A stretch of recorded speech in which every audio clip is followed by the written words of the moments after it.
Bueno, en esta oportunidad estaremos desarrollando nuestra sesión académica. Para ello, contamos con la presencia de nuestra ponente invitada, la magíster Jacqueline Minaya Rodríguez, que nos estará acompañando durante el desarrollo de la sesión para poder explicarnos a profundidad sobre este tema. Para ello, si me permiten, voy a realizar una breve presentación sobre nuestra ponente invitada del día de hoy, quien es la magíster Jacqueline Minaya Rodríguez, quien es socióloga por la Universidad Nacional Mayor de San Marcos y magíster en políticas públicas por la Facultad Latinoamericana de Ciencias Sociales en Ecuador. Posee una amplia experiencia en investigación académica en el sector público y privado sobre derechos ciudadanos, humanos y políticos, con perspectiva de género e interseccionalidad. Además, es docente en universidades públicas y privadas en materia de investigación académica, estudios sociales, análisis político y movilidad de grupos humanos.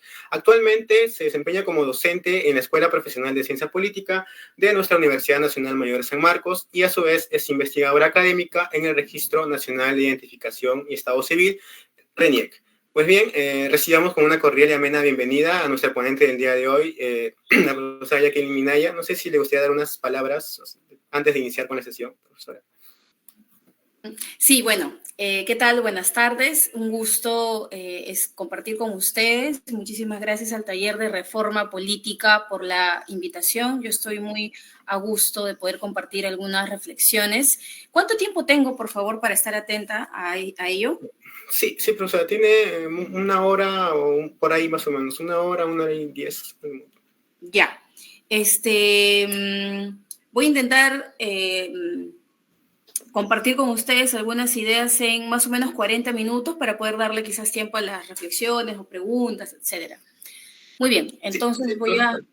Bien. Antes de iniciar con la sesión, unas pequeñas pautas para desarrollar de una manera más ordenada. Sí, yeah. Bueno, como ya mencionó la profesora, el día de hoy nos vamos a hablar sobre la sesión académica titulada La migración del campo a la ciudad y su influencia en la política nacional. Bueno, en esta ponencia vamos a abordar el fenómeno significativo de la migración del campo a la ciudad y su profunda influencia en la política nacional. A lo largo de la sesión vamos a explorar los motivos subyacentes que impulsan en la política que usan este desplazamiento masivo de la población rural hacia entornos urbanos, destacando factores como, por ejemplo, la industrialización, los cambios en la agricultura y la búsqueda de mejores oportunidades de vida. Asimismo, vamos a analizar cómo esta migración pues, ha impactado, ¿no?, a lo largo de la estructura demográfica del país, promoviendo el crecimiento acelerado de las ciudades y también la necesidad de desarrollar infraestructuras adecuadas. Bien, para ya dar inicio a la sesión, voy a explicar la dinámica, algo breve. Para lo cual, la dinámica de la sesión, como ya lo mencionó un poco la ponente, va a estar consta de dos partes, una en la cual la ponente va a explicar sobre el tema a mayor profundidad y la segunda parte en la cual se dará una ronda de preguntas sobre el tema o algunas inquietudes que podamos tener acerca de este tema que se desarrollará. Bueno, ya para dar inicio a la sesión, se recomienda que los presentes puedan tener los micrófonos y las cámaras apagadas para que tengamos un ameno desarrollo de la sesión, para lo cual se recomienda que puedan tener estos micrófonos y hay cámaras apagadas. Además, también que estén atentos que a lo largo de la sesión se va a enviar el link de asistencia para que puedan registrar su presencia dentro de este desarrollo. Bueno, sin más que decir y no alargar mucho, le cedo la palabra a la ponente del día de hoy, la profesora Jacqueline Minaya. Muy bien, entonces voy a compartir un segundito. Voy a cerrar la cámara por un ratito para que puedan nos podamos concentrar mejor en el PPT un ratito. Sí, profesora, está bien. Super.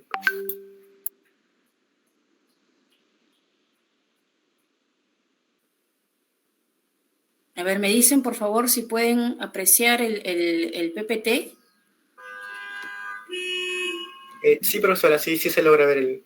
Ya, muy bien, muy bien. Cualquier interrupción, observación, me la hacen llegar, por favor, por el micrófono o por el WhatsApp a través de la compañera de Danitza, porque verán que yo no voy a poder ver ni el chat, porque voy a estar compartiendo la pantalla, les voy a agradecer bastante. Para efectos de coordinación, al WhatsApp o me interrumpen con todo gusto a través del micrófono, nada más, por favor. Bien, ahora sí. Bueno, este pequeño taller o sesión tiene como objetivo dar a conocer algunos de los principales elementos del panorama general de lo que significa la migración y el impacto en la política. Ahora bien, habría que decir que para empezar, la política se puede entender de distintas formas, ¿no? Para empezar, podríamos entender aquella como la política pública. La política pública, que es básicamente la acción del Estado para conseguir resultados, se supone, eh,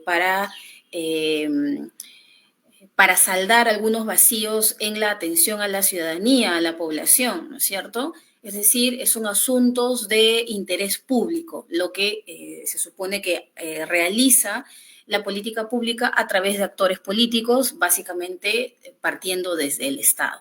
Pero también la política se la puede entender desde otros ángulos, y es decir, bueno, de todas maneras una y otra están vinculadas, pero para poder un poco compartimentar las nociones de política, esta también se podría entender como la acción colectiva, ¿cierto?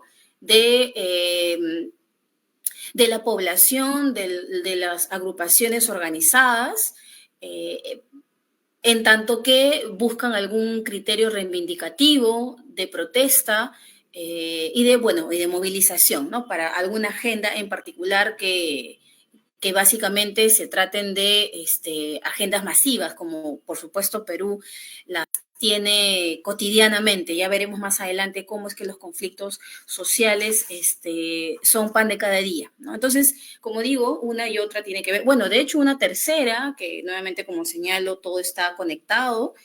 Un tercer elemento para poder entender la política es, por supuesto, lo referido a las elecciones, es decir, la participación política, ¿no es cierto?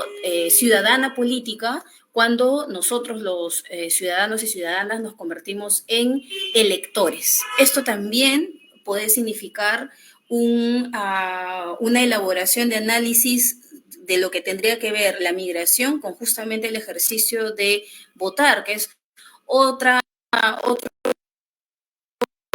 campo muy interesante de análisis, tanto político como social. Lo que quiero compartir con ustedes es vincular de alguna manera, primero, una examinación muy general, no vamos a profundizar tanto porque no hay mucho tiempo, de hecho, entre lo que es la migración de una manera, bueno, histórica y, por supuesto, en especial contemporánea, y vamos a ir dando cuenta de las razones por las que se gestiona, se realizan estas migraciones.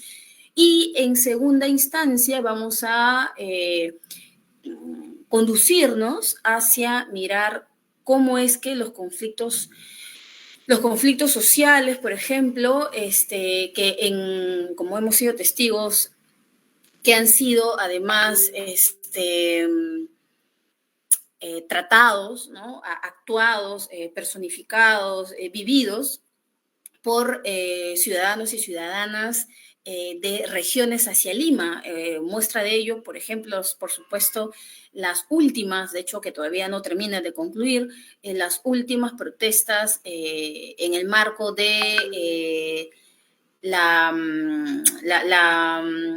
puesta en el poder de la actual presidenta Boluarte, ¿no? Y todo lo que esto significa y lo que atrás de ello también está ocurriendo, no está discurriendo, no solamente por el actual gobierno, sino por una cuestión histórica del por qué las personas, con todo su derecho a la protesta, están manifestando, de hecho, su voz, ¿no? Y sus reivindicaciones. Y esto tiene que ver precisamente con, por supuesto, las migraciones y el motivo de las migraciones. Como ya se mencionó al inicio de la presentación en esta sesión, por supuesto, básicamente es algo que ya sabemos, todos y todas, de hecho, somos parte, producto de la migración de alguna manera, de los quienes son en especial de universidades públicas, conocemos, somos parte de estas aguas, ¿no? De estas de estos cambios históricos, somos parte del agua por donde ha transcurrido el gran río, que es la migración, ¿no? La migración, buscar oportunidades, cambiar el sistema de vida a los que nuestros padres, nuestros abuelos, ¿no? Han estado colocados en su propio contexto y cómo es que se ha intentado cambiar el mismo para que, por ejemplo, ustedes, tanto como yo y quizás nuestros hijos, descendientes en general, puedan seguir profesionalizándose y mejorando las etapas de la vida por las que están o han decidido pasar, ¿no? Han decidido, bueno, están pasando, ¿no? Pues bien, entonces empecemos. Como les había comentado, podríamos encontrar en principio una aproximación histórica, ¿no? Como ustedes saben, la migración en el país ha sido principalmente de las zonas rurales, de la Amazonía peruana hacia la ciudad de Lima. Porque sabemos que este país es un país hipercentralista, y que para los años 40, 50, de hecho el país en su gran mayoría era una población altamente inmigrante, quechohablante, que la lengua materna no era de hecho de la gran mayoría el castellano, había dificultades en el acceso a la educación, ni siquiera era la universalización de la educación, eso recién llegó en los 90, ¿no? Sino precisamente si nos colocamos en este escenario, podemos encontrar, ¿no? A través de esta foto que puede como invitarnos a imaginarnos o a recordar, ¿no? Estos pasajes por los que pasaron nuestros familiares ascendentes a nosotros, cómo es que han tenido que luchar, en efecto, para poder conseguir un espacio en el que ellos podrían ser, hasta donde podrían llegar, protagonistas de su propio destino, ¿no? No eran víctimas de su destino, porque finalmente en este momento tan duro que les tocó vivir, no sé, en alguna región del país altamente pobre, han decidido, pues, ser protagonistas de un cambio en su propia vida, y eso, como sabemos, como podemos imaginar, es una decisión altamente difícil, ¿no? De conflicto, además, no solamente económico, familiar, sino muy íntimo, muy personal. Incluso si podemos hablar de las emociones para hablar y analizar cuestiones políticas, también es muy saludable encontrar o incluir en nuestras reflexiones el factor emocional para poder decidir y poder movilizar acciones de manera masiva. Por supuesto, lo económico, lo familiar, lo emocional, lo individual, confluyen y generan estas grandes masas de seres humanos movilizándose de regiones que no son Lima hacia la ciudad de Lima, en este país tan centralizado, ¿no? Entonces, podemos recordar, encontrar en este pasaje un poco más, de una mirada un poquito más histórica, cómo es que ha transcurrido el país en términos de migración. También en aspectos un poco más académicos podemos señalar este concepto que es el desborde popular, que lo comparte con nosotros Matos Mar. José Matos Mar, en el 84 se publica este libro, ¿no? Esta obra, Desborde Popular, en la que básicamente muestra a estos dos Perúes, ¿no?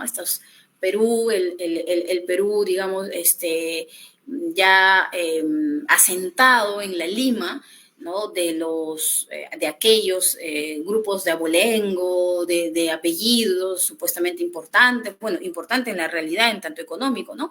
Y incluso, si no necesariamente son de Lima, sí de regiones en una relación terrateniente, ¿no? Sabemos que las relaciones terratenientes básicamente han sido unas relaciones sociales y laborales de mucha explotación hacia la mayoría por efectos de unos cuantos, es decir, de estos grupos hegemónicos, ¿no? Entonces, este desborde popular no es otra cosa que el cambio de rostro, este segundo Perú, que también es interesante la mención de desborde, ¿no? Porque nos hace imaginarnos a una vasija, un envase, un vaso, un plato, ¿no? Hondo, de cómo es que no aguanta, no puede contenerse y tiene que brotar y salir de incluso de las propias canteras impuestas por el Estado hacia las grandes mayorías, ¿no? Y simplemente ocurría esto que se llamaba la invasión en algún momento, ¿no? Que por movilizaciones a gran escala, pues se posicionaron de territorios para conseguir techo. Como vemos acá, literalmente, el techo era básicamente una estera, así de literal, así de nada metafórico, sino totalmente literal. Y entonces, a partir de este gran fenómeno, el fenómeno migratorio trastocó, transformó, cambió, no había vuelta atrás a partir de las migraciones entre los 50, 60,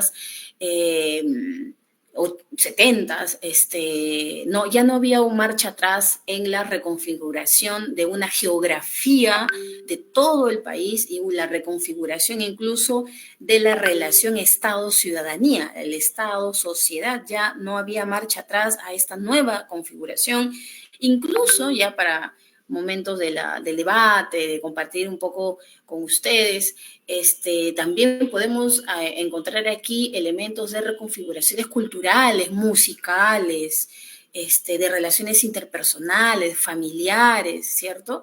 La música, el arte, lo visual cambió mucho, la música chicha, como la conocemos, la música mixtura entre el huayno, ¿no? Entre el rock, cómo es que iba cambiando y permitía, ¿no? Construía nuevos escenarios de vínculos, incluso artísticos, que por supuesto, por ejemplo, en muchos de los casos de la música chicha se traía consigo letras de mucho sentimiento de migrante, ¿no? Migratorio, ¿no?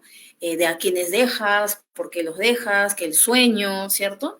Y bueno, en la construcción de políticas públicas no había de otra que el Estado empezar, por supuesto, a gestionar nuevas maneras de plantear acciones políticas y públicas, como por ejemplo la educación, como por ejemplo la propiedad, las casas, los alquileres, por ejemplo las avenidas, las calles, por ejemplo la salubridad, cómo es que el sistema de salud, por ejemplo, tuvo que cambiar drásticamente, que bueno, es otra historia, ciertamente la política de salud en el Perú tan lenta, tan pasiva, tan enorme y lenta a la vez, ¿no? Es una tortuga enorme, gigante, el sistema de salud, pero también se tuvo que cambiar, quierase o no, a partir de este gran fenómeno que fue la migración.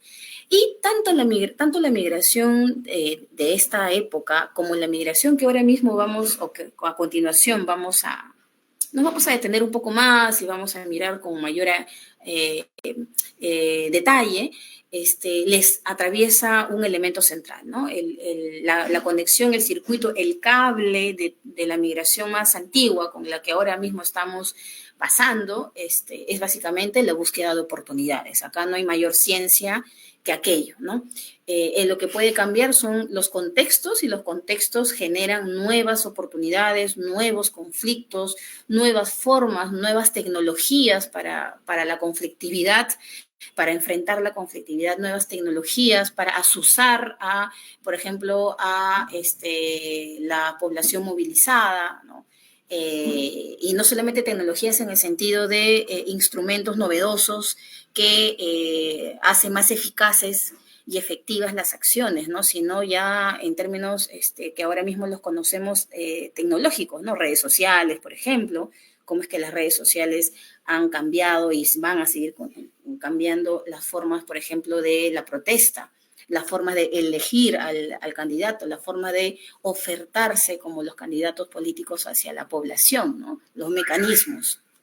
Pero bueno, entonces, lo dicho hasta este momento es básicamente una mirada un poco previa, que es, ojo, muy importante para poder conocer un poco lo que une y aquellos cambios de momentos de reivindicación de la ciudadanía, de la población en general, del Estado y sus acciones, y cómo podemos mirarlas hoy, cuáles son los vínculos, las diferencias y cuáles son las advertencias, además, a las migraciones y a la reacción, a la acción y reacción del Estado, como la acción y la reacción de la sociedad.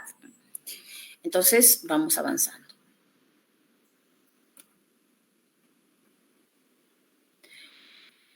Pues bien, ahora podemos pasar a este capítulo un poco más actual, que digo nuevamente, ¿no? Lo dicho hace minutos tiene mucho que ver con lo que vamos a ver ahora. No es que cambiemos la página porque cambiemos de libro, es el mismo libro, solamente que vamos a ir a otro capítulo que tiene que ver con lo que podemos llamar nuestra actualidad, ¿no? Nuestro momento hoy. Bueno, estamos hablando ahora de la migración un poco más actual. En este caso, yo quiero compartir con ustedes algunas reflexiones de la migración que es recogida en los censos, el censo del 2017, para ser más específica, y en especial pero también en algún momento el censo del 2007, principalmente el primero mencionado, ¿no? Porque es el más actual, por supuesto, ¿no? Pero igual acá hay que hacer un paréntesis bien importante. Tendría que haber otra sesión. Bueno, yo no soy especialista en aquello, tendría que ser con un especialista mucho más cercano a lo que significan censos, ¿no? Pero lo que hay que decir en este paréntesis,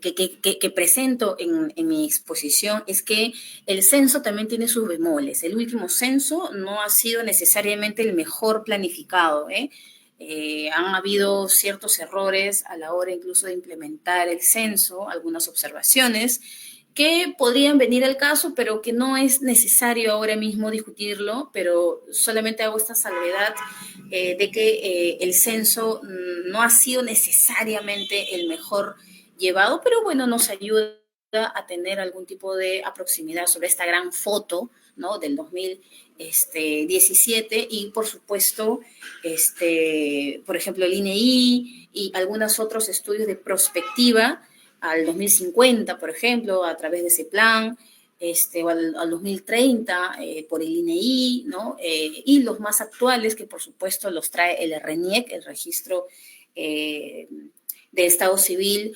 de Identidad y Estado Civil de RENIEC, que trae con nosotros digamos, la actualización más de tiempo real de los peruanos y peruanas, ¿no? Porque es la entidad a nivel nacional, la única entidad a nivel de este país que tiene consigo los registros de nacimiento, de matrimonio, de divorcio, de defunción de todos los peruanos y peruanas. Así que estas instituciones, también lo digo para quienes quieran analizar la política a partir de elementos demográficos y las fuentes que puedan recoger para sus estudios, sus investigaciones. RENIEC es uno de ellos, es muy importante, el INEI, por supuesto, y bueno, los censos que se gestan, que son implementados por el INEI, por supuesto, ¿no? Los censos de hogares también es una fuente de información de mucha importancia. Plan también, de alguna manera, ¿no? Bueno, entonces, nos estamos adentrando en este momento, entonces, a la migración un poco más actual. En algún momento seguramente voy a retroceder para poder hacer algún vínculo entre esa migración de desborde popular, de Matos Mar, que es básicamente las bases de esta migración y para ver también relacionarlo con esta migración más actual. Entonces, bueno, esta migración tiene básicamente un fundamento de supervivencia, un fundamento de estar mal económicamente y querer mejorar los ingresos y el contexto y la situación económica, básicamente económica, de la familia, de las personas. Pero en este caso no vamos a analizar, por ejemplo, la migración de los ciudadanos y ciudadanas venezolanos, que es de Venezuela, que es básicamente un fenómeno muy importante, ¿no? Sino el interno. Vamos a analizar un poco la migración interna, es decir, nuestros migrantes, por decirlo de alguna manera, ¿no? Pues bien, entonces, señalar que la migración es básicamente la identidad de todas las naciones. No existe ni existirá eh, una nación, un grupo humano que no tenga que ver con migración. Todos los grupos humanos a través en todo el globo terráqueo se movilizan. Eso es lo único que no cambia. La movilidad, la movilización horizontal y, bueno, la vertical, ¿no? La movilidad ascendente y horizontal es una realidad que no va a cambiar nunca porque la humanidad siempre está moviéndose, está circulando a través de las naciones, ¿no? Básicamente, podemos entrar ya en otro momento a hablar de lo que es nación, ¿no? Básicamente es una construcción social, pero ahora mismo no es necesario adentrarnos en ese elemento más sociológico en sí mismo, ¿no? De lo que significa la nación, la construcción de la nación, esta construcción social, y cuál es la intencionalidad de los estados para crearlas, ¿no? La cohesión social que ésta se supone genera, etcétera, ¿no? Pero lo cierto, lo indiscutible es que las naciones están vinculadas a la migración constantemente y no pueden separarse de esta. La migración es la realidad de la humanidad, así de simple y llano. La migración y la movilidad humana es por naturaleza la característica de nosotros y nosotras. Ya hablé un poco de la migración y el desborde popular, ya un poco de manera muy rápida y en manera muy resumida, señalé el porqué de la migración del país, un país en ese entonces más rural, que lo que ahora voy a decir sí es importante, en el sentido de cuál es la relevancia de la característica de ruralidad y de urbanidad o de zona urbana de las zonas en las que se migran y en la que hay una, digamos, una migración que genera más población en ciertos lugares y una migración que más bien se queda abandonada, ¿no? Que hace que la población disminuya en su densidad porque se van de ese lugar, ¿no? Entonces, en la migración del desborde popular se pudo ver con mayor claridad cómo es que las zonas rurales eran las que eran abandonadas, la gente migraba de las zonas rurales hacia Lima, ¿no? Pero la característica de estas migraciones, por lógica, pero también luego de esta lógica, ver un sentido analítico, por lógica, quiero decir, los migrantes eran, como había señalado, personas muy seguramente con una derecho negado, por ejemplo, a la educación, el derecho negado a la lectoescritura, eran muchos analfabetas, eran personas, en especial mujeres, y ya más adelante vamos a ver cómo hasta este momento, 2024, las mujeres siguen siendo las peores tratadas, la peor parte, se llevan la peor parte todavía incluso en cuestiones de migración, ¿no? ¿Por qué? Porque para este primer momento de desborde popular, de migración de los 40, los 50, eran las mujeres las que tenían mucha más brecha, por ejemplo, de acceso a la educación, mucha más brecha en acceso a la decisión, por ejemplo, de si se casaba o no se casaba, y de hecho no migraban tanto como los varones. Pero eso tenía una explicación, por supuesto, desde el punto de vista de género muy interesante. Y a esto voy invitándoles a que puedan revisar un texto de Marisol de la Cadena que se llama Las mujeres son más indias. que explica de alguna manera el por qué hay un circuito de gran desigualdad de hombres hacia mujeres, por ejemplo, en el sistema de migración, que yo creo que es muy revelador este tipo de estudios, ¿no? Bueno, voy a tratar de no, yo sé que me han dado 40 minutos o casi una hora, pero sé que solamente mi voz va a ser tan monótono que puede aburrir, es natural que sea así. Entonces, voy a intentar avanzar, quizás más bien de ahí abrimos una ronda, ¿no? de comentarios y continúo. Bueno, se me ocurre, pero por supuesto quien está guiando este espacio es el taller, ¿no? Quienes están manejando el taller de reforma política. Bien, continúo. Entonces, la urbanización de los lugares, ¿no? Este fenómeno ya desde aquel momento de desborde popular hasta nuestros días, básicamente es hacia la ciudad.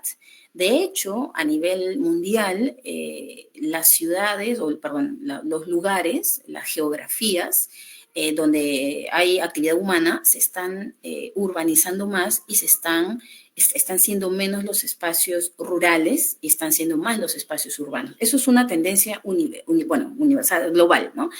El Perú no está exenta de esta tendencia, ¿no? Entonces, ya los 3/4 de la población del Perú están viviendo en ciudades, ya es una realidad, ya Perú está siendo cada vez más urbanizado, las ciudades están urbanizando.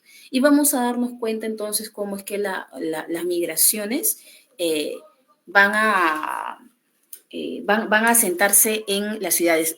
Les decía, entonces, la característica inherente a la actividad humana, pues es la movilización, ¿no? Tanto horizontal como vertical, y en este caso estamos hablando de las migraciones, y es algo que nunca va a cambiar. Para el país ya es una realidad que las 3/4 partes de la población en el Perú vivimos en ciudades. Y es algo interesante también porque cuando vamos a ver un poco más adelante cómo es que ya no solo Lima es el espacio que alberga a toda la población migrante interna, ¿no? Sino también son otras regiones. Por supuesto, Lima se lleva con creces si las comparamos, pero de todas maneras, por ejemplo, Ica está siendo Arequipa, Ica están siendo algunos de los nichos en los que la migración interna está encontrando un lugar interesante para poder buscar, como habíamos mencionado, mejores oportunidades de vida. Bien, les dije que vamos a tener algunos datos, en especial del censo del 2017. Esta imagen, este cuadro, este gráfico, muestra, por ejemplo, a la población censada urbana y la población censada rural. Y podemos darnos cuenta precisamente, se marca el 40, esta línea de tiempo, por lo señalado desde el inicio de la presentación, ¿no? Los 40, de todas maneras, significan un momento, un hito en cuanto a la migración. Y aquí mismo, por ejemplo, en el 40, podemos ver que la población urbana es menos que la población censada rural. Esto es muy revelador, digamos, es muy elocuente respecto a cómo es que las poblaciones en términos de migración se han estado moviendo y han estado cambiando. Y cómo, por ejemplo, ya por supuesto en el 90 está consolidado, pero veamos el 90, el 93 en este caso, ¿no? Ya la población más bien urbana se ha volteado la tortilla, ¿no? Se dan cuenta de los colores, ¿no? La población urbana, que es este color celeste, más bien es el 70%, de hecho le pasó el 64% en los 40, ¿no? Es el 70% y la población censada rural es el 30%. Y para el 2015 estamos hablando de que la población censada urbana es más del 70%, como vemos, y la rural es básicamente el 20%, 23%, ¿no? Entonces acá hay un cambio muy notorio y muy, como digo, muy revelador de nuestro comportamiento. La pregunta para más adelante, para la intervención de muchos de ustedes, de algunos de ustedes, es, por ejemplo, ¿por qué ocurre eso? ¿No? ¿Por qué es que el Perú se está urbanizando más a efectos de que, como ya sabemos, es básicamente por la búsqueda de oportunidades, ¿no? Pero, ¿qué trae? ¿Cuáles son las secuelas de esta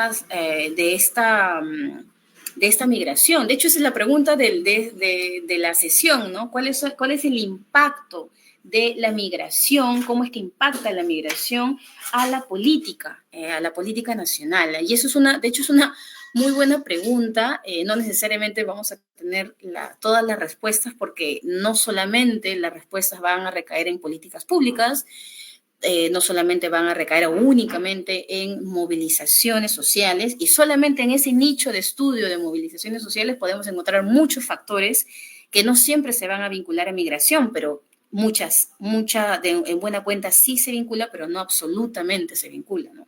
Y otras tantas, ¿no?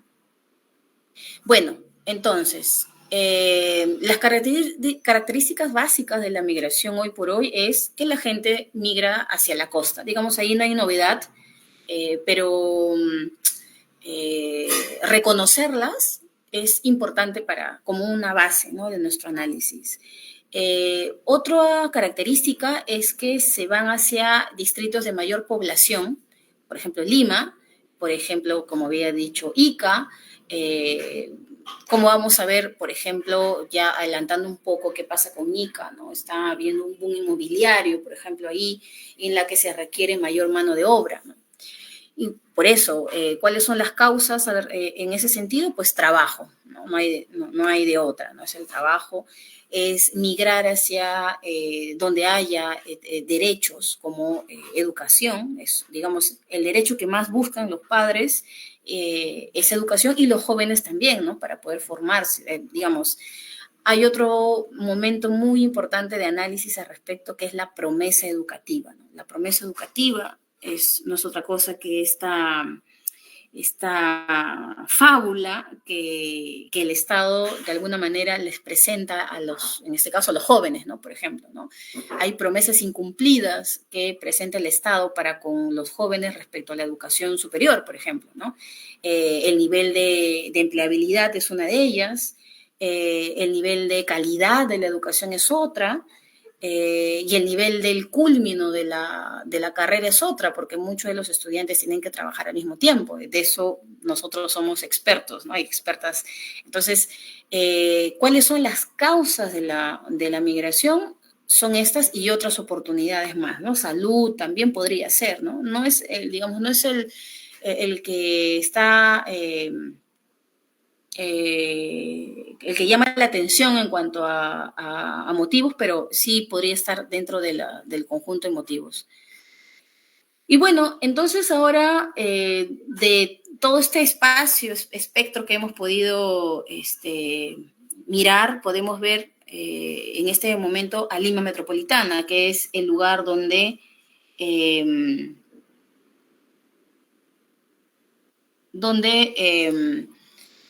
la gente migra más, ¿no? Eso ha sido siempre y no está cambiando. Está cambiando, sí, pero todavía Lima Metropolitana sigue siendo el nicho principal de los migrantes internos. San Juan del Lurigancho, como sabemos, es el distrito el mayor poblado, de hecho, de América Latina. Es un distrito que incluso se pensaba convertirla en una región por las explicaciones básicamente demográficas, ¿no? Como se puede ver, más de 1 millón de personas habitan este lugar, y San Juan del Lurigancho es un ejemplo muy didáctico de cómo es que las migraciones de muchas de las zonas del país se van a San Juan del Lurigancho. Es un espacio, es un laboratorio, si hablamos en el sentido más de investigativo de las ciencias sociales, de cómo podemos encontrar a migrantes de primera generación y de segunda generación, y cómo es qué es lo que hacen, ¿no? A qué se dedican, por ejemplo. Cuántos hombres hay, cuántas mujeres hay, de qué edades estamos hablando, en cuanto hablamos, si es que hablamos de primera generación de migrantes o segunda, etcétera.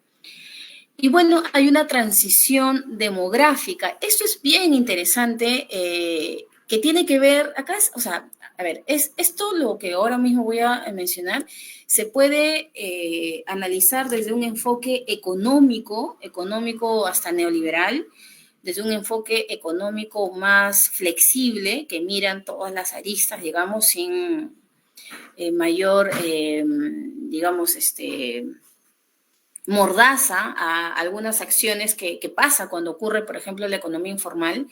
También se la puede ver desde el punto de vista de derechos y es el bono demográfico, ¿no? Nosotros estamos ahorita, el Perú, quiero decir, se encuentra demográficamente hablando en una gran oportunidad porque estamos viviendo esto que es el bono demográfico, que no es otra cosa que la reducción de la natalidad, es decir, en este caso de las personas menores de 15 años. Es cierto, estamos avanzando hacia la adultez, siendo adultos mayores, pero de una manera mucho lenta, ¿no? Estamos, estas dos direcciones, la tasa de natalidad que está decayendo y la tasa de adultos mayores está siendo muy lenta. Entonces, este encuentro entre una y otro factor está haciendo que nos encontremos en un momento de alta productividad. ¿Por qué? Porque las personas dependientes ya no son muchas, de hecho son muy pocas a comparación, por ejemplo, de los 90. Ya no hay muchas personas dependientes hoy, a comparación, no digo que no la haya, por supuesto que la hay, y las personas que hacen actividades de cuidados, que son básicamente mujeres, lo saben, lo sabemos, pero en el caso general, comparativo entre los 90 y ahora, o los 2000 incluso y ahora, está habiendo una gran oportunidad en el sentido de que hay más jóvenes y adultos jóvenes que están en edad de ahorrar, de invertir, de generar productividad tanto para sus familias como para generar empresas. Entonces, esto desde el punto de vista económico es visto con mucha positividad. Pero la otra cara de la moneda, y a esto creo que ahí podríamos encontrar alguna de las respuestas a este título del taller, es de cuál es el impacto de la migración en la política. Acá, por ejemplo, este aspecto del bono demográfico podría ser una de las respuestas, ¿no? En tanto que bono demográfico, ¿cómo es que el país está aprovechando esta situación en la que nos encontramos para con los jóvenes y los adultos jóvenes? Está viendo, por ejemplo, oportunidades de empleo, está viendo, por ejemplo, ofertas políticas adecuadas para jóvenes y adultos, está viendo una formación ciudadana y política de los jóvenes, que son ustedes, menos de 30 años, para elegir adecuadamente a los representantes políticos, y muchas otras preguntas más, ¿no? Entonces, este momento, que no lo ha hecho el Estado, es básicamente una situación demográfica, que tiene que ver con el trabajo, porque es que las mujeres no están decidiendo ser mamás ahora mismo, es porque, por supuesto, hay un cambio de las expectativas que tienen las jóvenes hoy por hoy, a diferencia de algunas décadas atrás, ¿cierto? Entonces, por supuesto, tiene que ver con la economía, tiene que ver con olas mundiales de expectativas de vida, etcétera, ¿no? Pero el punto es, ¿cuál es el impacto, por ejemplo, del momento demográfico en el cual nos encontramos nosotros en las políticas? Y con políticas me refiero a lo señalado en el principio de mi exposición, ¿no? Políticas públicas, o sea, lo que hace el Estado para generar soluciones, aquello que ve como negativo, como problemático, la política desde el punto de vista de acción colectiva, de conflictos sociales, cómo es que los jóvenes, adultos jóvenes, están buscando reivindicaciones o cambios de paradigma, o no lo sé, o también mirándolo desde el punto de vista de la política más estructurada en partidos políticos, ¿no? O movimientos sociales, o movimientos regionales. Entonces, ¿cómo es que está impactando nuestro momento demográfico y las migraciones en este momento? Porque quienes migran no son adultos mayores, ni obviamente tampoco niños, ¿no? Sino son las personas en edad activa de producción económica. Aquí, por ejemplo, en este gráfico podemos ver la estructura, voy a ver si se puede cuadrar mejor, la estructura de la población por grandes grupos de edad, entre el 50 y esta es una mirada de prospectiva al 2050. Y nos podemos dar cuenta, esto es lo que les decía del bono demográfico, ¿no? Miren, los de 15 a 64 años están siendo básicamente el 65,4%.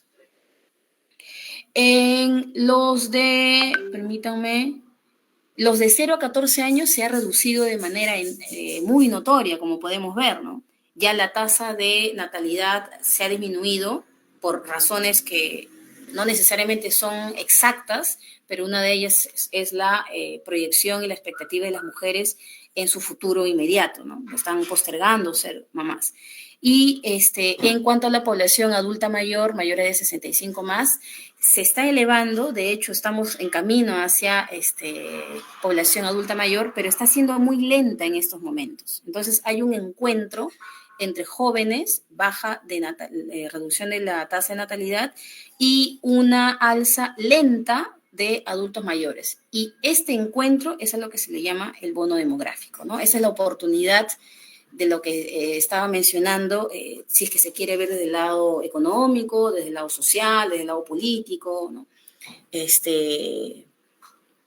Al respecto, ¿no? Esta foto, digamos, de hecho es una perspectiva, ¿no? Porque no es hoy, estamos 2023, bueno, no, 2024, y cómo es que estamos yendo a una tendencia en este momento. De hecho, lo colocan esta perspectiva el 2050 porque se supone que este bono demográfico va a empezar a cambiar para malas noticias nuestras a partir del 2050, porque ya los adultos mayores van a ir creciendo, ¿no? Y la tasa de natalidad siempre va a estar, hasta este momento la tendencia es a la baja, ¿no? Pero ya va a haber más personas dependientes nuevamente. Entonces ya ese ahorro que tenemos ya no va a ser el ahorro al 100% como lo pensamos, sino que va a ir destinado al cuidado de nuestros familiares, de nuestros adultos mayores, de nosotros mismos, por ejemplo, ¿no? Entonces, esa es la oportunidad de la cual estaba señalando. Bien, y ahora mirando más a Lima Metropolitana, de hecho quería compartir con ustedes esta imagen que es un poco también elocuente, ¿no? De cómo es que ha ido cambiando y sigue cambiando y va a seguir cambiando la ciudad. Y esta, de hecho, es San Juan de Lurigancho, ¿no? Acá dice bienvenidos SJL, y esta es parte de uno de las estaciones, ¿no? De la línea 1, vemos acá los mototaxis, vemos las construcciones, ¿no? No todas pintadas, por supuesto, pero sí elevadas, las vías vehiculares, ¿no? Del transporte público. Y San Juan de Lurigancho es la que está encabezando los nichos de migración interna, como había señalado. Le podría seguir una de ellas, por ejemplo, San Martín de Porres, Comas, Villa María del Triunfo, Villa El Salvador, Pachacamac, Lurín.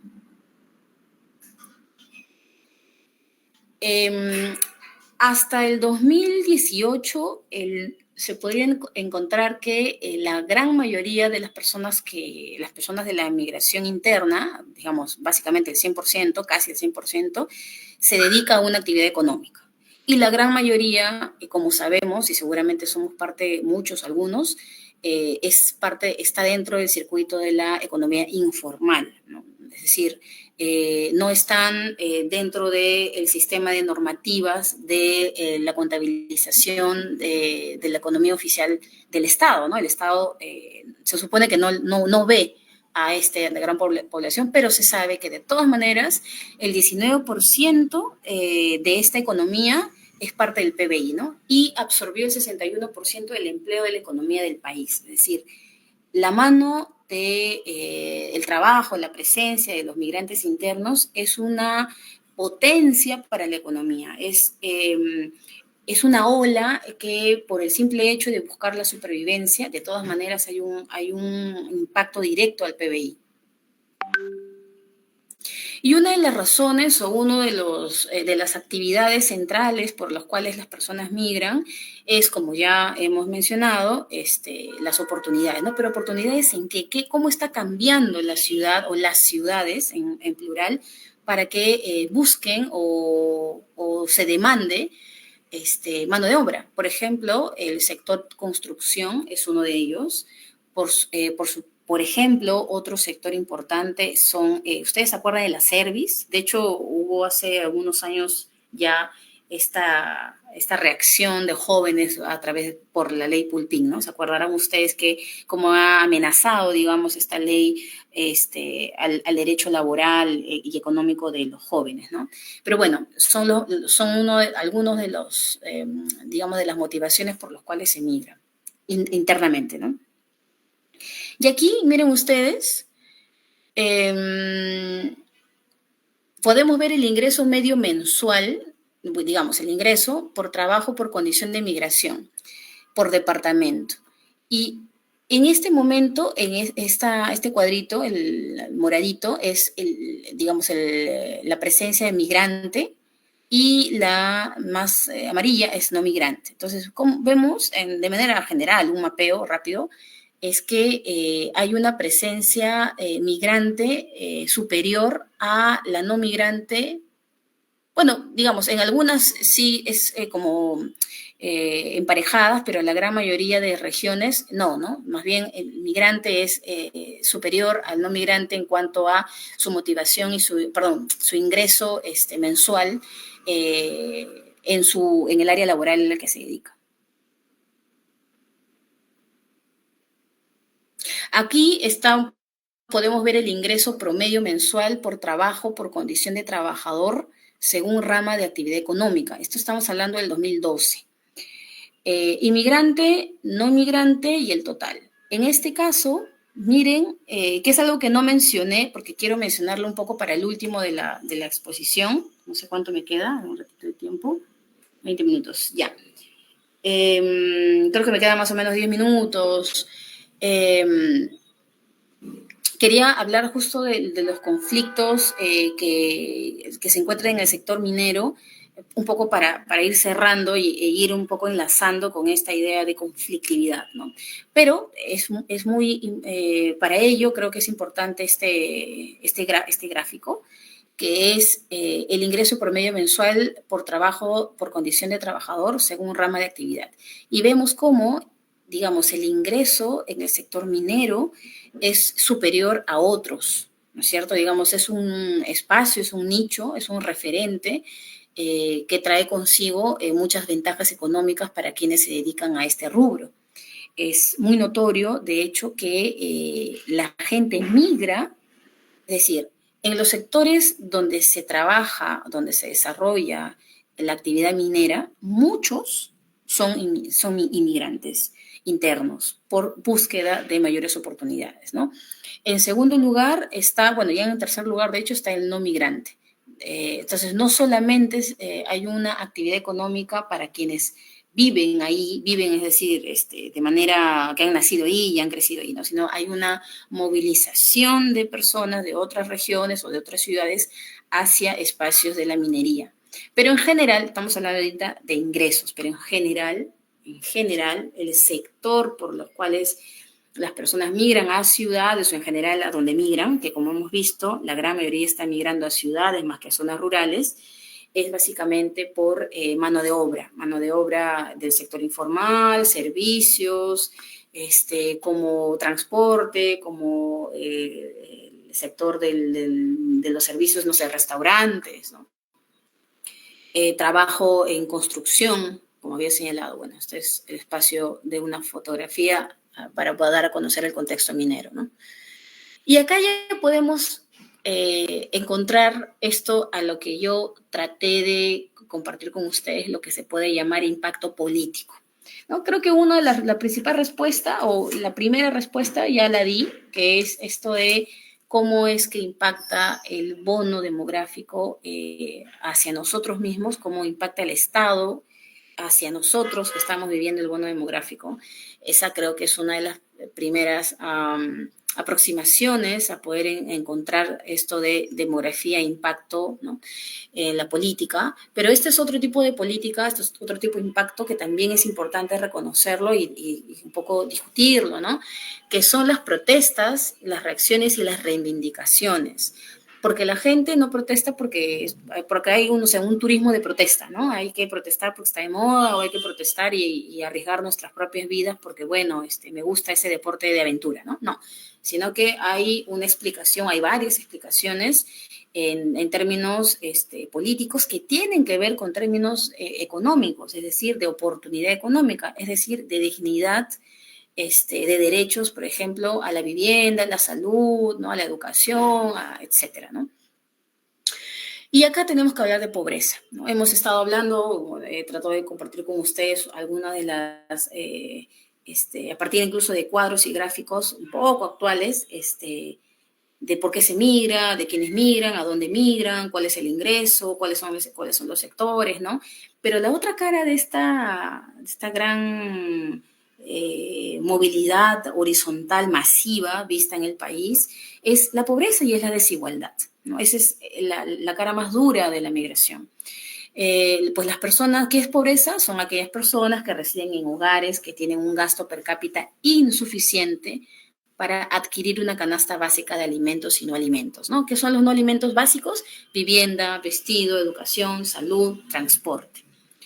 En el 2007, el 42% de la población se encontraba en situación de pobreza y esto se redujo al 20% en el 2018. La verdad es que no me he fijado ahora mismo, si quien desea hacerle la búsqueda de cuánto es la tasa de pobreza hoy, 2024 o 2023, sería importante. Se supone que estamos a la baja, pero hay un hito, hay dos hitos de los cuales no podemos deshacernos, y una de ellas es el COVID y otra es el impacto político que está causando ahora mismo el Estado frente a la sociedad, que está causando ciertos efectos al respecto de la pobreza, ¿no es cierto? Y del trabajo y del derecho laboral, etcétera. Laboral, político, social, etcétera. Bueno, entonces, hay una brecha persistente entre el ámbito rural y el ámbito urbano. Básicamente, el ámbito rural, si queremos hablar de una promesa básicamente más o menos que se está haciendo realidad, podemos hablar de la minería, que tiene muchos pasivos, lo sabemos, a nivel ambiental, a nivel de derechos de las tierras, por supuesto, es un trecho enorme para debatir, ¿no? Pero en general es el sector urbano, es la zona urbana la que se lleva con creces el escenario de la migración versus el ámbito rural, ¿no? Bueno, entonces al 2018 la pobreza monetaria de las áreas rurales triplicaba las áreas urbanas. Y miren ustedes, Cajamarca, que es una región, por supuesto, minera, como ustedes lo saben, y de hecho que tiene reacciones a la mina, hay gente que apoya la mina y hay gente que no apoya la mina en Cajamarca. Pero de que hay conflictos ahí, hay conflictos. De que hay minería ahí, hay minería ahí. Pero también de que hay pobreza en Cajamarca, siendo una región minera, es por supuesto real. Tanto así que es el 37.4 en un año determinado y el 46 en otro año determinado. Es decir, la pobreza en Cajamarca no es una cosa menor, siendo que paradójicamente es un espacio minero. Otro conjunto de regiones que las que podemos llamar también pobreza, en el sentido un poquito de entre 32 y 36%, es Amazonas, Apurímac, Ayacucho, Huancavelica, Huánuco, Loreto, Pasco y Puno. Puno, Ayacucho, como sabemos nosotros, son una de las regiones que ahora mismo en protestas se han llevado lamentablemente muchos fallecidos por las protestas de estos tiempos. Bueno, entonces, hablando de conflictos sociales, ya para ir cerrando, hablando de conflictos sociales, este es parte de un cuadro de la Defensoría del Pueblo. Hay un mapeo entre el 2019 e inicios del 2020, muy poco antes de que se anunciara la pandemia del COVID. Podemos ver que al enero, febrero de 2020 han habido 191 a 188 conflictos sociales registrados. O sea, hemos estado escalando en los conflictos sociales. Este es un mapeo que se ha elaborado. De hecho, uno de los años con mayor conflictividad ha sido el 2014, pero de todas maneras el 2020, y inicio del 2020 de hecho, ha sido algo que no se puede ignorar, ¿no? Y en cuanto a conflictos sociales, según tipo, hasta febrero del 2020, básicamente ven que en la torta hay un color azul enorme, que es básicamente lo que corresponde al socioambiental. ¿A qué nos referimos socioambiental? Básicamente conflictos, por ejemplo, de conflictividad minera. Socioambiental también tiene un bemol, ¿eh? Habría que discurrir con mayores elementos analíticos y argumentativos a qué se refieren con socioambiental, ¿no? Es todo digamos, un espacio de debate también, ¿no? Según Bevington, según Castells, etcétera, cómo podemos entender la conflictividad en espacios donde se desarrollan actividades mineras. ¿Siempre es socioambiental? ¿Es económico? ¿Es laboral? ¿Es de qué tipo, no? Bueno, esto también lo podemos traer para debate en otro momento. Y ya para ir cerrando, entonces, acciones políticas y conflictos, habría que preguntarnos cómo reducir el conflicto. Porque claro está, no solamente estamos hablando de un conflicto de agentes ciudadanos movilizados en grandes protestas, como lo hemos visto hace muy poco y lo seguimos viendo, pero desde el año pasado ha sido la cosa mucho más encrudecida y que se ha llevado muchos conciudadanos. También podemos encontrar el conflicto ¿no? De que, por ejemplo, la ley Pulpín, ¿no? De jóvenes que se opusieron a través de marchas organizadas, autoconvocadas, a una ley que podía o que ofende, que estaba amenazando el derecho laboral de cientos de ciudadanos, ¿no? También podríamos encontrar al nivel de conflictividad es cómo es que los jóvenes, porque estamos hablando de que hoy por hoy la población en rangos de edad son jóvenes los que ganan en creces a la población general etaria del país. Es decir, para ser más directa y concreta, ustedes, jóvenes menores de 30 años, entre 24 a 30 años, son en la brecha de edad poblacional mayor, estamos hablando de cerca de un 30%, en comparación de otros rangos etarios a nivel nacional. Ustedes son la gran franja de jóvenes que seguramente van a decidir migrar a otras ciudades, o si no lo deciden, tendrían que migrar a otras ciudades por oportunidades. Y cómo es, por ejemplo, en cuanto a conflicto, un tercer elemento del conflicto ya señalado a lo largo de mi exposición, es cómo ustedes se están interesando en criterios de partidos políticos, en criterios de gestar una demanda a través de espacios oficiales políticos, como movimientos políticos, movimientos regionales. ¿Cómo encuentran ustedes una capacidad de identidad hoy mismo según su edad para poder elaborar un perfil político que pueda acabar o menguar o equilibrar los conflictos que hasta ahorita tenemos, ¿no? Económicos, políticos, etcétera, ¿no? Bueno, entonces, solamente ya en algún momento determinado, cuando quizás hablemos, en segundo momento que quiero ya escucharles a ustedes, podemos hablar entonces de ya, no sé, comportamientos de movimientos sociales, podemos hablar de lo que es marcos de interpretación, marcos interpretativos de los movimientos sociales, podemos hablar de la oportunidad política, hemos hablado de una oportunidad política, perdón, de una oportunidad demográfica, por esto del bono demográfico, ¿no? Pero quizás podamos también hablar de la oportunidad política en la que nos encontramos, a pesar de que hay tanto caos, quizás la migración interna, esto de moverse hacia diferentes ciudades, ¿no? Y puede impactar más bien en una oportunidad política para nosotros, ¿no? Bueno, eso, les agradezco mucho. Gracias. Muchas gracias, la profesora Jacqueline, por la exposición que ha tenido a lo largo de esta sesión. Sí es muy importante lo que ha mencionado, ¿no? Sobre cómo ese cambio, ¿no? De cómo hace 50 años lo rural estaba por encima de lo urbano, que ahora ya lo encontramos invertido, ¿no? Eso es un punto que llama mucho la atención a través de los censos y cómo esto no solamente implica en lo político, sino que también implica en lo social, en lo económico, también incluso a través de las actividades sociales. Más o menos eso es lo que me puede llamar mucho la atención, pero creo que ahora pasamos a la segunda parte, ¿no? Donde vamos a escuchar a las preguntas o acotaciones que puedan tener los que han estado presentes aquí en las sesiones. Para llevar un poco de orden, eso se va a hacer más o menos por orden de llegada, lo pueden hacer tanto por chat y creo que preferiblemente sería a través de un micrófono para poder ser más fluida la conversación. Entonces, pueden levantar la mano los que desean dar una pregunta o un comentario, o en todo caso por el chat.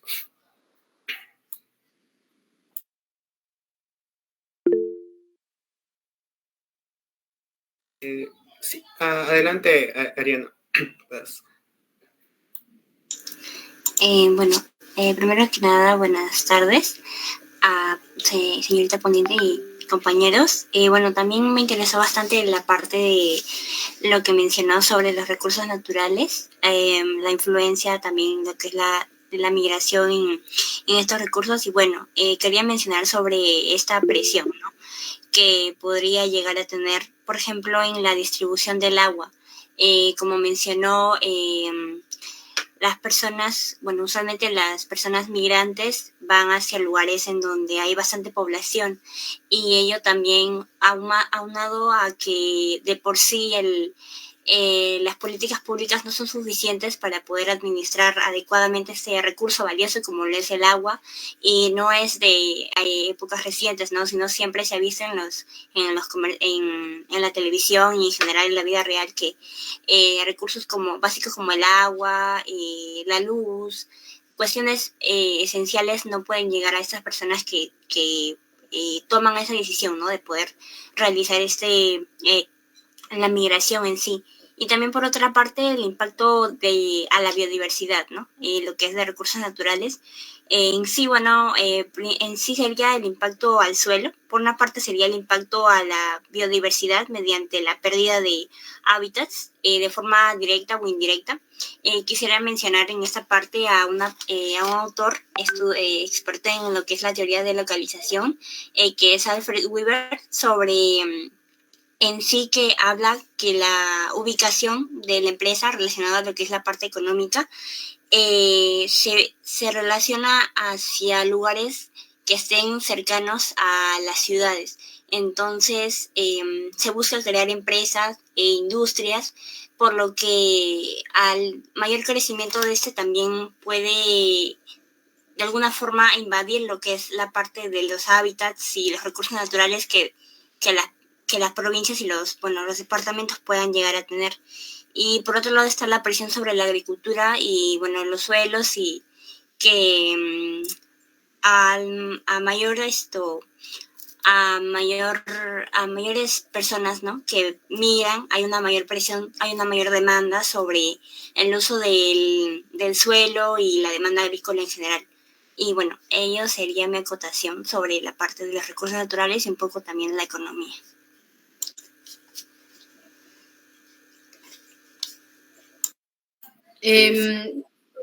No sé si les parece más bien que escuchemos, yo respondo o escucho otra intervención, como tú me digas. Como desee, profesor, si mejor es todos, no habría ningún problema. Voy a responder. Intentar ser concreta para quizás dar espacio a los que vienen después de mí para seguir interviniendo.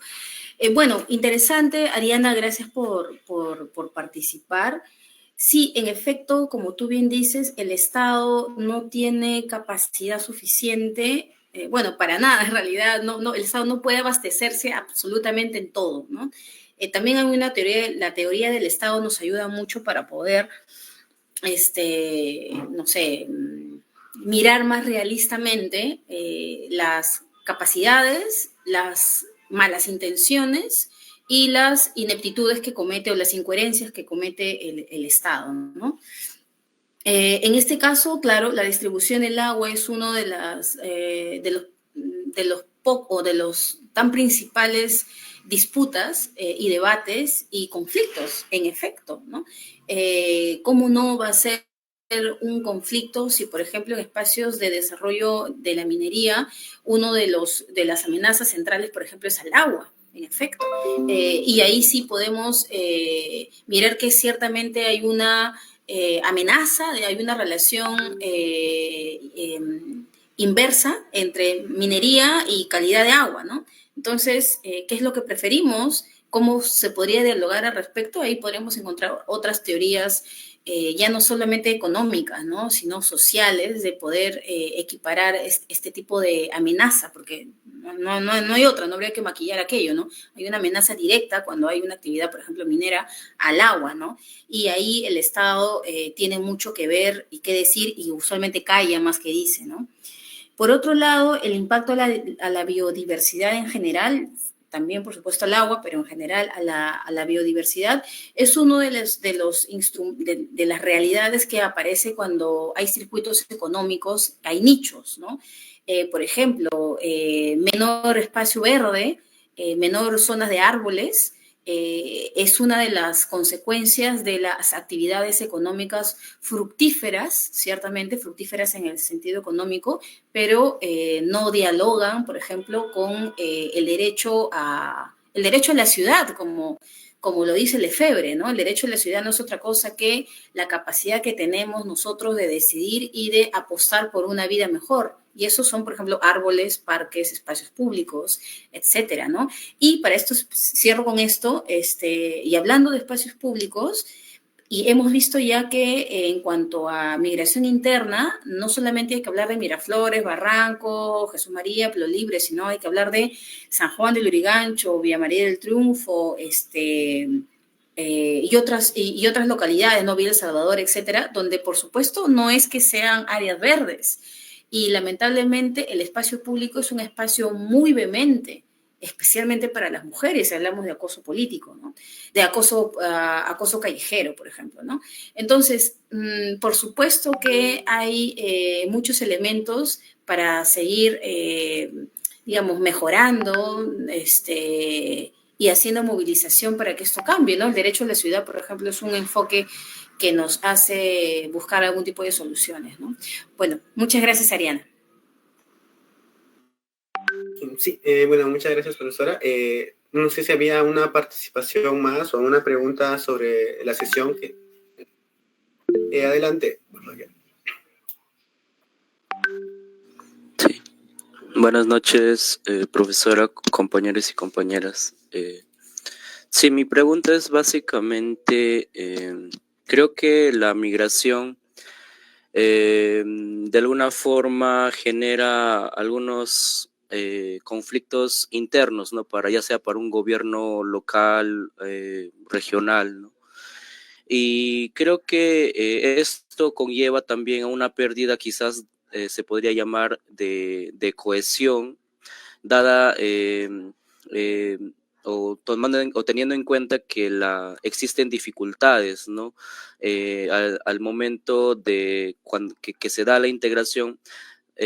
Por ejemplo, se puedan dar el tema de integración a un nuevo medio, por ejemplo, en el caso de los menores que migran, por ejemplo, de provincia, por ejemplo, a la ciudad, no puede ver un tema de falta de referentes también para los menores, más que nada, ¿no?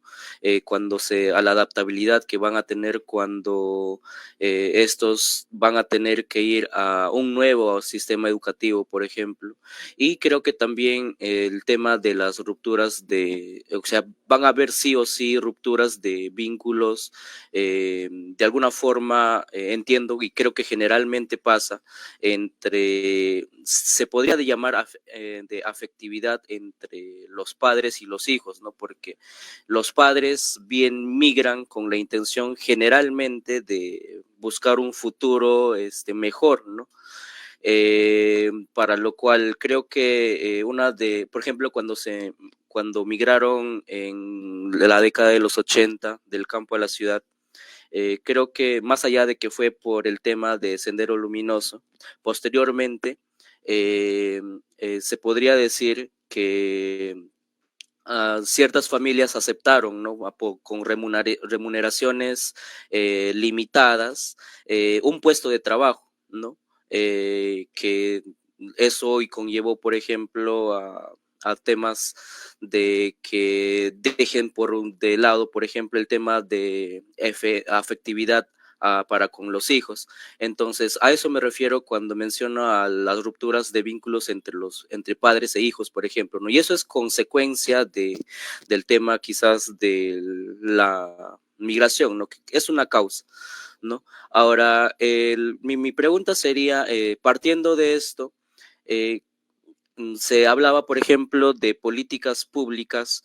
¿Qué es lo que se debería de tener en cuenta tanto el gobierno nacional y subnacional en cuanto a ello, ¿no? Porque creo que sería importante que en coordinación entre el gobierno nacional y los subnacionales, por ejemplo, se pueda ver una reorientación de programas tradicionales para la infancia o que se hagan un seguimiento, ¿no? Para ver estos casos que eh, cada vez más aumentan, ¿no? Porque creo que eso hoy en día desde los gobiernos locales hasta gobiernos regionales están dejando de lado, ¿no? Entonces la gente llega y llega y llega y eso genera mayor inestabilidad social en el sentido de que se solicitan políticas para que se los pueda beneficiar, pero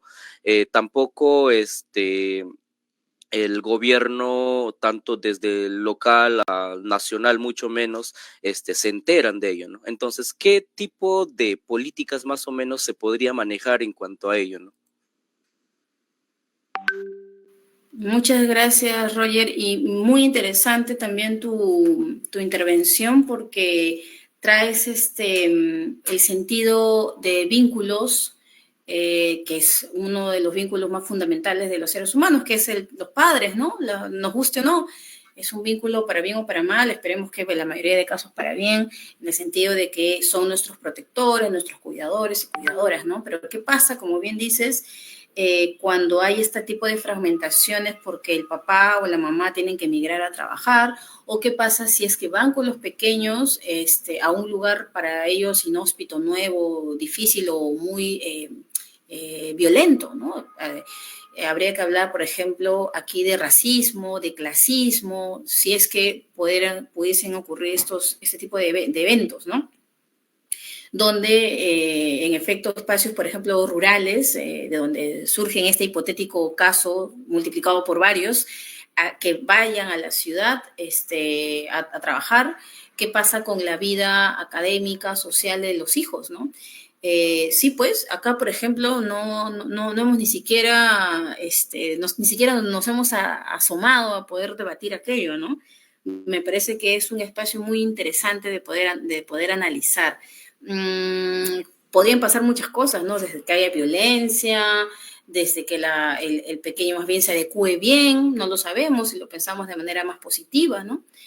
Habría que analizarlo con más calma, pero saludo la incorporación al análisis, la mesa de análisis respecto de este vínculo de relación. Permítame leer lo que dice Roger. Es importante ver esos temas porque el desapego de un menor puede generar que estos caigan en vicios o delincuencia.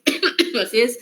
Y eso es importante para un gobierno local y nacional. Claro, así es, ¿no? ¿Cuáles serían las reacciones que tienen estos menores de edad en momentos, por ejemplo, de relaciones violentas cuando el aula, el colegio, por ejemplo, son, otra vez, ¿no? Clasistas o violentos, ¿no?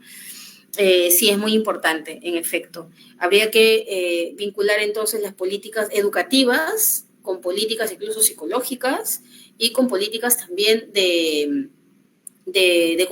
comunicacionales, ¿no? Para poder prevenir acoso, prevenir bullying, etcétera, ¿no?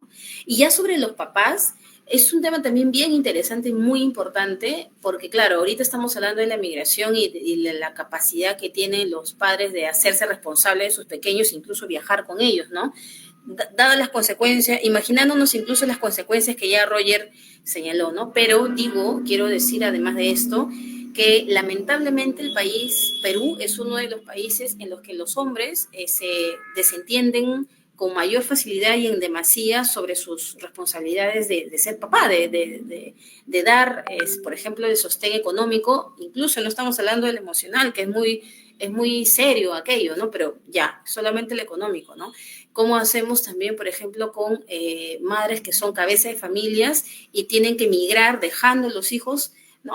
En la casa con la mamá para poder buscar un sustento, un ingreso mayor, ¿no? Porque es la única que para la olla, como se dice, ¿no?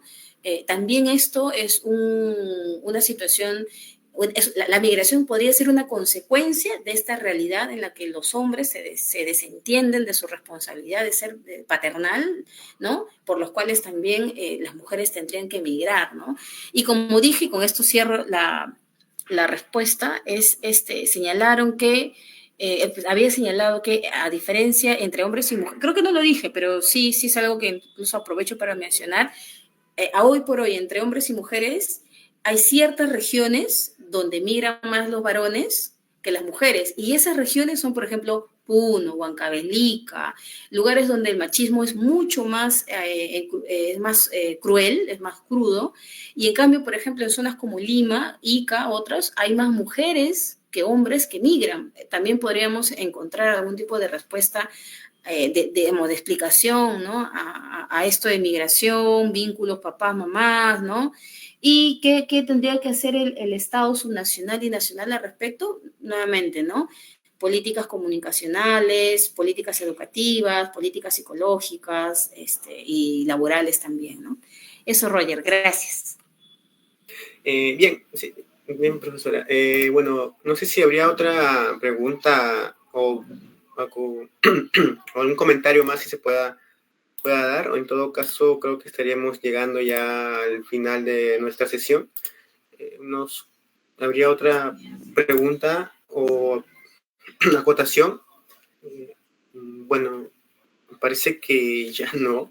Bueno, creo que estaremos llegando a la final de nuestra sesión el día de hoy. Primero, bueno, agradecer a la profesora, a la magíster Jacqueline Minaya, por haber acompañado y desarrollado ese tema muy interesante de la migración hacia la capital, ¿no? Y cómo esto influye mucho en la política y sobre distintos factores que puedan estar sucediendo. Bueno, recalco el agradecimiento por parte del Taller de Reforma Política a Manuel Lorenzo de Vidaurre hacia su persona, y esperamos colaborar en futuros eventos académicos que puedan acontecer.